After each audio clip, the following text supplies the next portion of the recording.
Hi, I'm Sarah Walker, the granddaughter they tried to erase at the hospital. While my grandfather lay in the ICU fighting for his life, my parents secretly drained every cent I'd saved for him. $1, $200, $1,000 gone in a single afternoon. Money meant for the surgery that could keep him alive. When I confronted them, my sister Amanda smirked. "We need that money more than he does," she said like it was a joke. "My father didn't even look at me. He should just die and stop wasting resources," he muttered. I stood frozen, heart pounding, every muscle screaming to move, but they had no idea what I was about to do next. And then bang! The front door flew open, the slam of the front door still echoed when I turned. A man in a dark jacket stepped inside his boots, leaving faint marks on the tile. He didn't glance at me, his eyes locked straight on my father. Gerald lounging in his recliner, like nothing in the world could touch him. "Gerald Walker." The man asked, his voice steady-clipped. My father's jaw tightened, but he didn't answer. "Daniel Briggs, process server." The man continued, flashing a leather wallet with a badge before handing over a thick envelope. "Acknowledgement of receipt, please. Process server." Amanda leaned forward, her curiosity obvious. "You can leave that with me," she offered. "It goes to Gerald," Daniel replied, firm. My father took the envelope with a slow, deliberate motion, as if the paper itself was a threat. He didn't open it right away. His eyes flicked to my mother, Linda, whose expression was a tight mask of warning. "What is this?" Amanda asked, already impatient. Daniel's gaze didn't waver. "Formal notification of a pending financial investigation concerning withdrawals tied to a protected savings account. Preliminary only, not a lawsuit." I felt my stomach clench. I knew exactly which account he meant. "That's ridiculous." My mother scoffed. "We're family. Families take care of each other." By emptying the account meant for Grandpa's surgery, I shot back, keeping my voice as level as I could. Amanda's eyes glittered with mockery. "You're overreacting. It's family money. You're not the only one who cares about him. If you cared, I said you wouldn't have touched a cent of that fund." She shrugged. "He's old. He'd tell us to be practical." Daniel didn't move, didn't blink. "Just so we're clear, Mr. Walker. This notice documents the withdrawal pattern and the parties involved. If the matter escalates, you'll receive further service." My father's lips pressed into a thin line. "We haven't done anything wrong. Then you've got nothing to worry about," Daniel said calmly. He set a small business card on the coffee table and stepped toward the door. But as he passed me, his voice dropped low enough for only me to hear. "You might want to talk to the bank again," he said. Something about the way it was processed off the standard path. And then he was gone. I stood there, my pulse loud in my ears, the envelope still in my father's grip. My mother looked at me like I'd just brought a plague into the house. Amanda's smirk returned sharp and satisfied. They thought I'd walk away. They thought I'd let them strip everything from the man who had raised me, taught me to fight for what mattered. They had no idea. By the time I reached my car, the late October wind had sharpened into something colder. I sat behind the wheel, staring at the slip of Daniel's business card on the passenger seat. Talk to the bank again. I already knew what I'd find, but part of me needed to see the numbers for myself. Halfway home, my phone rang, the hospital's number.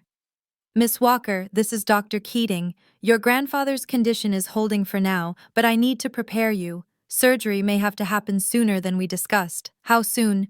My fingers tightened around the wheel. "Within the week, I promised her I'd be ready." Even though my chest felt like someone had set a weight on it when we hung up. I pulled into my driveway, grabbed my laptop from the back seat, and went straight to the kitchen table. The login screen for my savings account blinked at me like a dare. I entered my details, heart pounding. Balance 0. I refreshed the page once, twice, 3 times. The same result. A tight, almost metallic taste filled my mouth. This wasn't some random hack. This was calculated. I called the bank immediately. "Withdrawn yesterday afternoon, ma'am." The customer service rep said, her tone unnervingly calm. "Authorized by your co-signers." I don't have co-signers. Yes, ma'am. Gerald and Linda Walker. The room seemed to shrink around me. The co-signer line. I'd added them nearly 20 years ago when I was a broke college student, just trying to open the account. I'd never taken them off. I hung up and called my mother. She picked up on the second ring, her tone casual like she was talking about laundry. Oh, that money. We needed it for something more important. More important. My voice cracked with disbelief. Grandpa's in the ICU. That money was for him. Amanda's voice chimed in from the background. Sweet and poisonous. We need it more than he does. He's had a good run. Don't be dramatic, my mother interrupted. We're family. We share what we have. I ended the call before the words boiling in my throat came spilling out. The next morning, I walked into the downtown branch, the cold air following me through the glass doors. Susan Clayton, the branch manager, looked up from her desk. Her polite smile faltered when I slid my account statement in front of her. I want a breakdown of this withdrawal. 1.2 million. She scanned the numbers. Withdrawals like this require in-person authorization, usually from the account holder. I didn't authorize it, I said flatly. Her brow furrowed. I'm not supposed to access security footage without a formal request. But if you're saying this was unauthorized, she stood gesturing for me to follow. My pulse quickened. Somewhere in that footage I knew was the first proof I'd need to rip their lies apart. Susan led me down a narrow hallway to a small, windowless room that smelled faintly of coffee and dust. A single monitor sat on the desk, its black screen reflecting the tight set of my jaw. She tapped a few keys. Let's check the internal cameras from the teller desk and private offices. The grainy footage flickered to life. My heart lurched. Amanda sat in the banker's chair, pen in hand, signing the withdrawal slip like she owned the place. Her eyes flicked to her phone between strokes, as casual as if she were grocery shopping. Beside her, Gerald leaned back in his chair. Legs crossed, his smile slow and smug. Susan froze the frame. That's your account number and that's the signature line. But it's not your handwriting, is it? I didn't answer right away. The loops were too neat. The slant forced like someone trying to copy letters they didn't understand. It was a forgery and a bad one. You want a copy? Susan asked quietly. Yes. While she printed it, I stared at the paused image on the screen. Gerald's hand rested on the table, relaxed like he'd done this before. Amanda's expression had that sharp, satisfied curve I'd seen the night she told me. Grandpa had a good run. Susan slid the copy toward me. If this becomes a legal matter, our compliance team may have to testify. Understood. I signed the security log for the footage. My pen hesitating just a fraction before the end of my signature, a quirk I'd inherited from Grandpa Henry. Seeing that tiny ink blot at the tail of my name filled me with an odd steadiness. I gathered the papers, slid them into my bag, and headed for the lobby. Jacob, a young teller with a shy smile, was walking past. Without breaking stride, he slipped a folded slip of paper into my palm. I didn't look at it until I was outside. The wind slicing across my cheeks. 4 words. Rushed handwriting. Checked the safe deposit. A shiver traced my spine. The safe deposit box. Grandpa's. The one I'd been to countless times as a kid.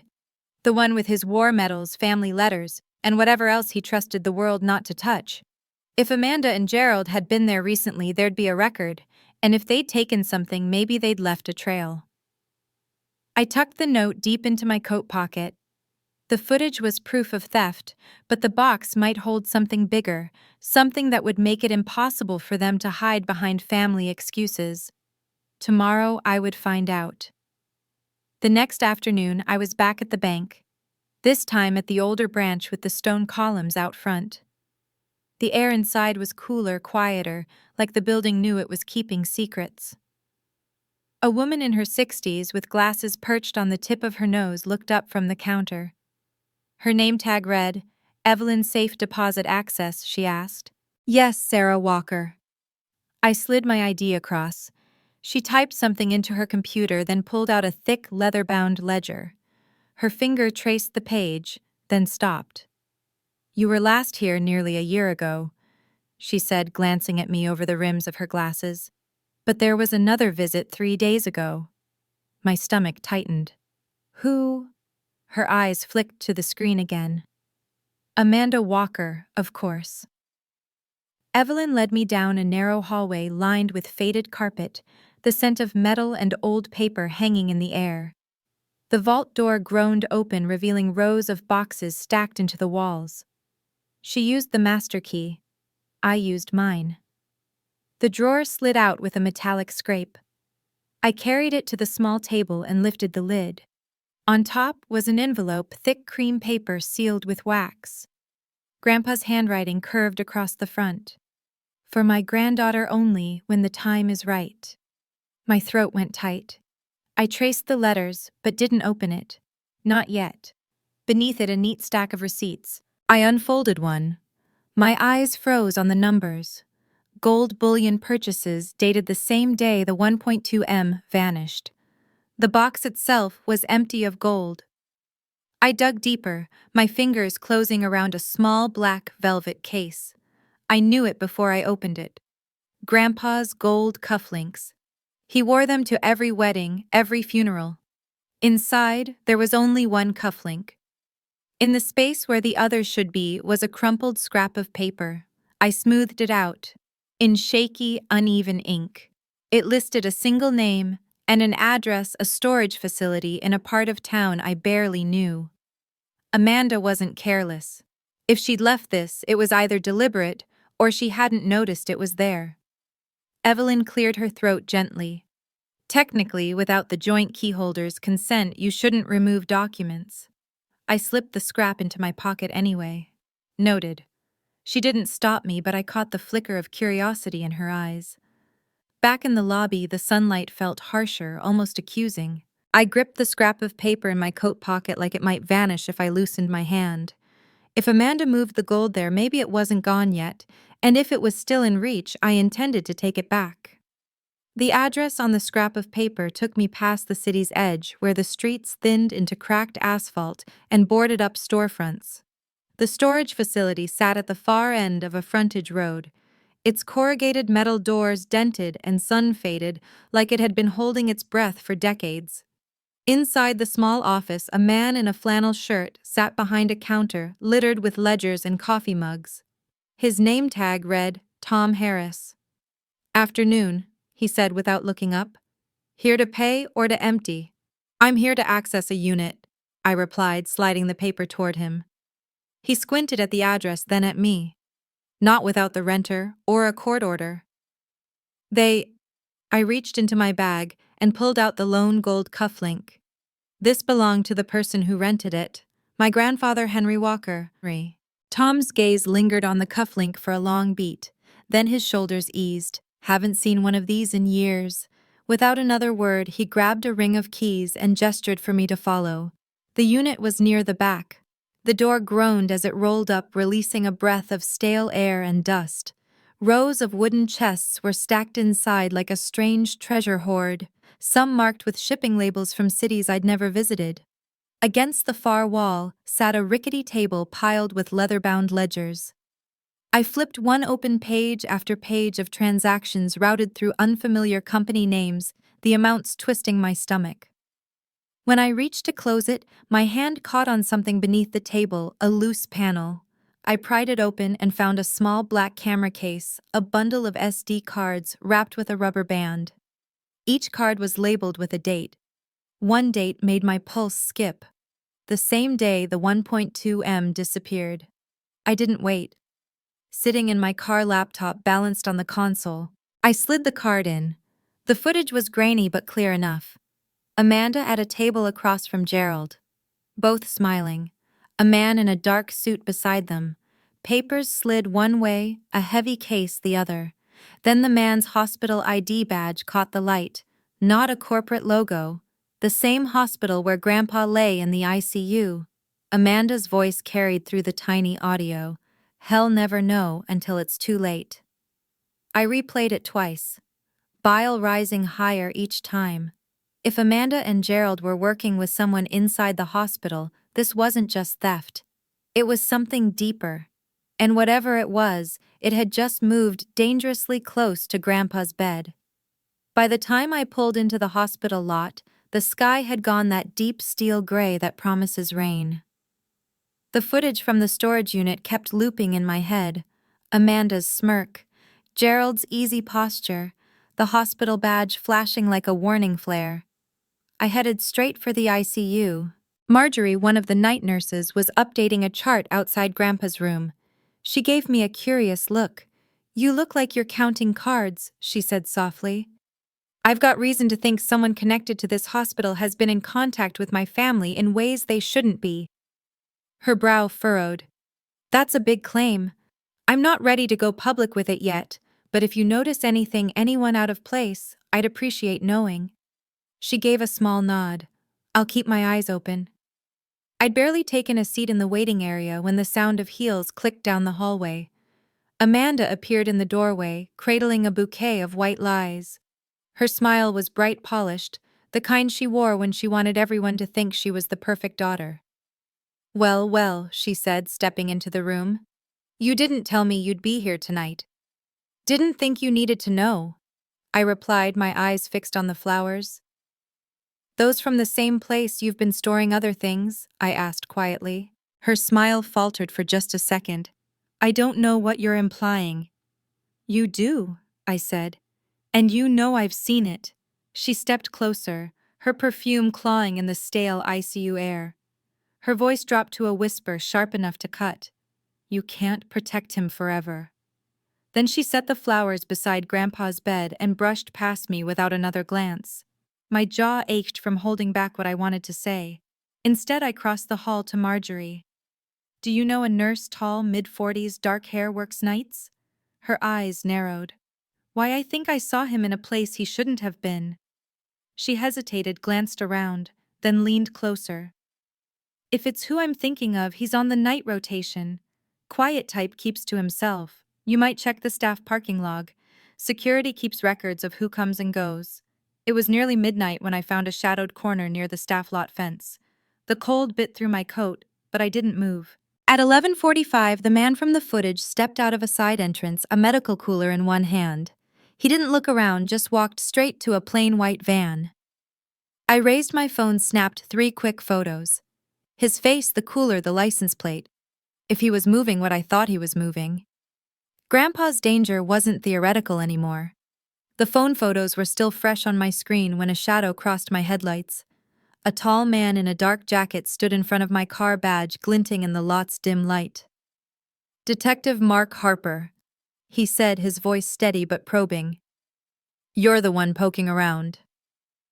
"That depends on who's asking," I replied. "I've been chasing a trail of unexplained patient declines here for 6 months. That man you just photographed, I believe he's part of an organ trafficking ring." My breath caught. "And my grandfather could be a target," Harper finished, "but I can't move without evidence." "You look like you can get it." I hesitated. "If I give you what I have, you help me keep him alive." He nodded once. "Deal."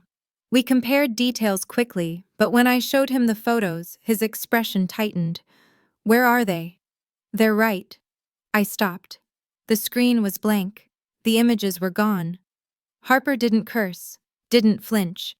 "Then we catch him in the act." He stepped closer. "Tomorrow night, 2:17 a.m. be in the ICU hallway. Don't ask why that time, just be ready." The next night, the hospital felt like a different place, quieter, stripped of its daytime chaos. Shadows stretched long under the pale glow of fluorescent lights. I arrived early, walking the corridors, learning which doors latched and which ones stayed ajar if nudged. My heart thudded a slow, heavy rhythm. Harper was waiting in a small observation room tucked behind double doors. A single desk lamp threw half his face into shadow. He handed me a sleek black pen. "Looks ordinary, but it's recording video and audio. Clip it where it can see straight ahead. Don't tap it. Don't talk to it. Just let it run." I clipped it to my jacket pocket, the tiny lens peeking out. We sat in silence for 15 minutes. Every footstep in the hall sounded like trouble coming too soon. At 21:16, Harper's eyes flicked to his watch. He nodded once. Showtime. We stepped into the corridor just as a gurney appeared, its wheels whispering against the tile. Nurse Dana pushed it steadily, her face calm, too calm. On the gurney lay a patient I didn't recognize, far too. Still an IV bag swaying above them. Beside her walked the man from the parking lot, the same easy stride, the same cooler in his left hand. His scrubs were crisp, but his eyes kept darting to corners and doorways. Harper and I kept a distance, letting the pen camera drink in the scene. They reached a side door marked "Authorized Personnel Only." The man swiped a keycard. The lock clicked through the opening. I caught a glimpse stainless steel counters labeled trays, a refrigeration unit humming in the back. My stomach turned. Harper stepped forward, but then the overhead lights flickered, replaced by a pulsing red glow. "Security override," he muttered. "They just locked this section down." Dana turned her head. Her eyes met mine, and there was no surprise in them. She knew exactly what I was doing. "Hey!" she shouted, her voice sharp enough to cut the air. The man's head snapped toward me, then toward Harper. In one motion, he dropped the cooler and bolted not toward the exit, but down the hall toward the ICU, toward Grandpa. Adrenaline hit like a flood. I was running before my mind caught up, shoes pounding the tile, the pen camera bouncing against my chest. I rounded the corner just as his shadow stretched across Grandpa's door. The hinges groaned as the ICU door swung wide. He was at Grandpa's bedside, syringe in hand, his grip quick and practiced. Before I could shout, Harper slammed into him from behind. The syringe clattered across the floor, spinning to a stop near my shoe. The man struggled, but Harper's weight kept him down. "Security!" he barked. Two guards rushed in, another pair dragging Nurse Dana from the hallway. She didn't fight, didn't speak, just kept her eyes low, like someone who'd already decided the end was inevitable. I turned back to Grandpa. His eyelids fluttered weakly. His hand found mine. The squeeze was faint, but it was there. "You're safe," I whispered, though I wasn't sure if he could hear. The alarms faded into the background. For the first time in days, I let myself believe he might actually make it. By dawn, I was seated in a long hospital conference room, Harper at my side. Across from us sat the administrator, two detectives, and like a bitter aftertaste, Amanda, Gerald, and Linda. Dana and the man from the cooler were already in custody somewhere down the hall. Harper set the pen on the table, pressed a button, and let the footage roll. The small lens had caught everything. Dana pushing the gurney, the man swiping into the cold stainless steel room, the glimpse of trays and refrigeration units, then the takedown in the ICU. No one spoke. The administrator slid another file onto the table. "There's something you should know, Miss Walker. Before his illness, your grandfather moved AMT 1.2 million into a secure trust under your name. His instructions were explicit. Use it for his care, and no one else is to have access." Amanda's head snapped toward me so fast I heard the air shift. Her mouth opened, but nothing came out. Gerald's hands flexed against the table. Linda stared straight ahead as if refusing to see the walls closing in. The administrator continued, his tone firm. "Effective immediately, their access to all family assets has been revoked."